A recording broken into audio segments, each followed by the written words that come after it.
Всем привет, я покажу вам, как это снимать экран без root прав. Заходим в Play Market.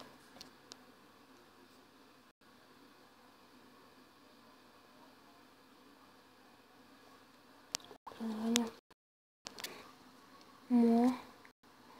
Mobizen.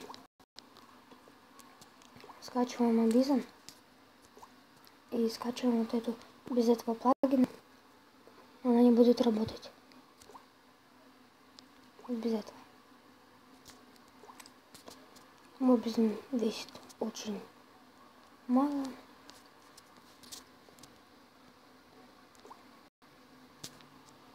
И когда вы зайдете в Mobizen,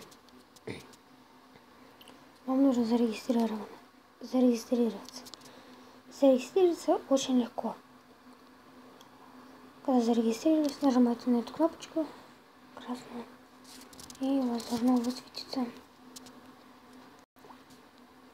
такая вот кнопочка.